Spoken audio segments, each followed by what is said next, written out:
Welcome back to Total Football. Let's get more ahead of Sunday's huge North London derby. Can Arsenal go to Spurs and keep their title hopes alive? Well, we've been at both clubs today. There are reporters. What a duo, Michael Bridge and James Savundra. We will speak to Michael shortly, but first to James. And James, Arsenal lead the way. Manchester City very much lurking. How does Mikel Arteta see his side's chances of ending their long wait for a Premier League title? Good afternoon to you, Rob. Well, Arsenal hope to put significant pressure on their title rivals with what was their biggest ever victory over Chelsea on Tuesday night. Liverpool wilted in the Merseyside derby, but the defending champions, Manchester City, showed no sign of nerve whatsoever as they swept past Brighton. Today, Mikel Arteta, he was in an open, engaging, relaxed mood, and he says that Liverpool aren't out of this title race just yet either. And he and Arsenal have been galvanised by those back-to-back victories, which came off the back of back-to-back defeats to Aston Villa and then Bayern Munich. They've scored 7 goals, conceding none in the process. It's 6 clean sheets in a row away from home. So they will go to the Tottenham Hotspur Stadium this weekend with no fear whatsoever. And they go into that game knowing they can extend their lead at the top of the Premier League table to 4 points for a couple of hours at least before Pep Guardiola's side next play. And Mikel Arteta has been speaking about Arsenal's chances of ending that long wait for another Premier League title. Now we are there. We have to look at ourselves and try to perform the best possible way, win our matches, and wait to see what happens. And that's what we discuss. Sounds a bit repetitive, but it's what we have to do. Do you see it as a 2-horse race now between yourselves and Manchester City? I don't think so. I think this league is tremendously demanding, and it can be still a lot of turns, and we all know how difficult it is to win games in this league. How do you view the supercomputer? I don't know what to say. Hopefully we can tweak that computer and make it a bit higher. Maybe he needs to upload the software. Maybe we need to help him to upload the software or give him more tools. Hopefully we can change that. And James, you mentioned there those back-to-back defeats against Villa and Bayern, and perhaps then maybe there was a feeling that Arsenal were just beginning to run out of gas, but maybe the last few days have shown evidence they can stick it out right until the end this season. Yeah, Robin, historically April has been the month where things have tended to unravel for Arsenal. It's actually Mikel Arteta's worst month when it comes to his win percentage as Arsenal manager. 2 years ago, they lost 3 matches in a row as their top 4 chances were blown. And then fast forward to last year, they drew 3 in a row and then lost to Manchester City to all but end their title chances. But they could end this month with 5 wins from 6 in the Premier League. And Arsenal look tougher, they look better, they look more resilient this time around. And this season alone, they've got 8 players who have managed more than 3,000 minutes across all competitions. And I asked Mikel Arteta about the growth of this side, both physically and mentally, over the course of this season. That we have everybody available, and that's a huge boost that elevates the training session, the competition between the players, and the alternatives as well to pick the right lineup, to change the game. So it's something really important. And how much excitement does that give you, the growth in this side, both towards the end of this season, but also looking ahead to the next few campaigns? Yeah, obviously we are fully focused on this one because there's still a lot of at stake, and we really want to get the job done. And we know as well that obviously it's a very young team with a really bright future, and still a lot of room for improvement, and we will try to keep developing it.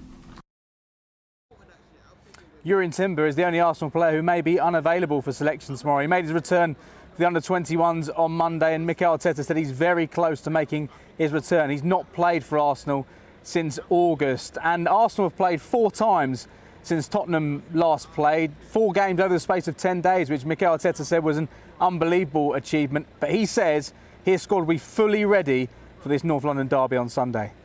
James, thank you very much indeed. Across North London then to Michael Bridge, who is with Tottenham. James mentioned it there, Michael, that it was Everton who effectively put a pin in Liverpool's title hopes earlier this week. Tottenham would love to do the same to Arsenal, wouldn't they?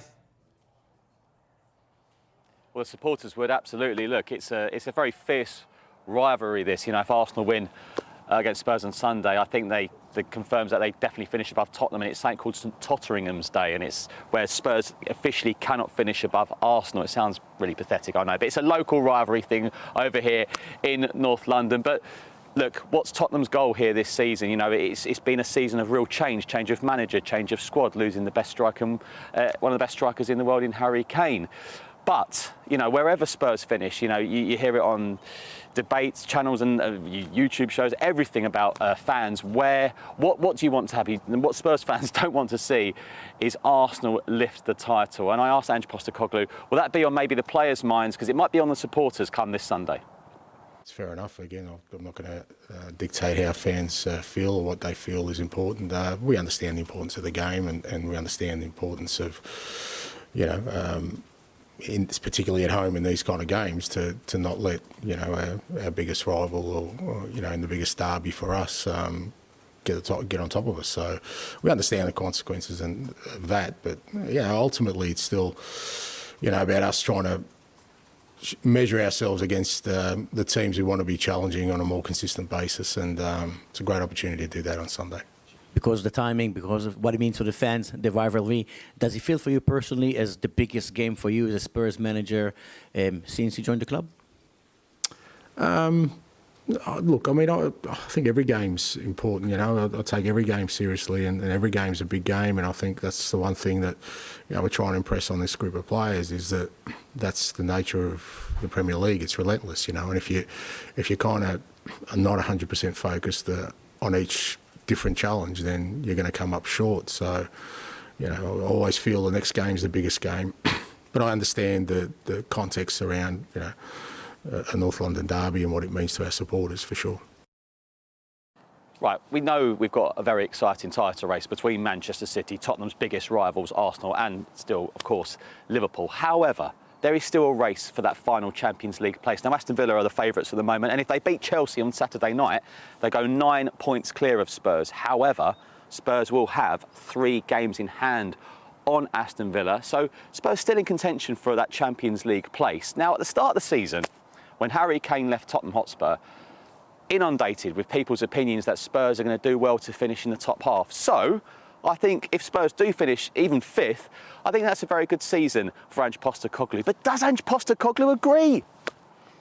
If I'd said to you at the beginning of the season that you would lose Harry Kane, but with 6 games to go, you'd be 5th in the Premier League table, you would have taken that, wouldn't you? No, I'd be disappointed, mate.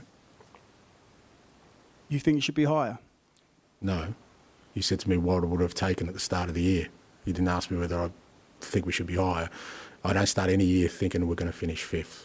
So what I'm saying is, at the start of the year, I wouldn't have settled for 5th. I would have tried to win it all. Where we are, I think, is a fair reflection of our season. I think we've been pretty good, but we have been inconsistent.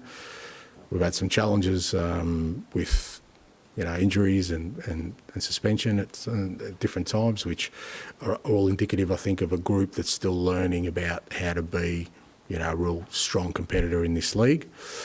But I don't think anyone would say that we're in a false position. I think we've earned where we are, both from a good and sort of not good perspective. Thank you. So Postecoglou, ultra ambitious, and ultimately, and he says next season he wants to be in a title race and hopefully go up against Tottenham's great rivals, Arsenal. But let's focus on this Sunday's game. Arsenal, we know, are in the title race, but Spurs have aspirations of that 4th Champions League place. It's one of the best games in the Premier League, one of the highest scoring games. It's always so entertaining, and it is going to be on Sunday. Coverage from 1 o'clock, kick-off at 2. We cannot wait.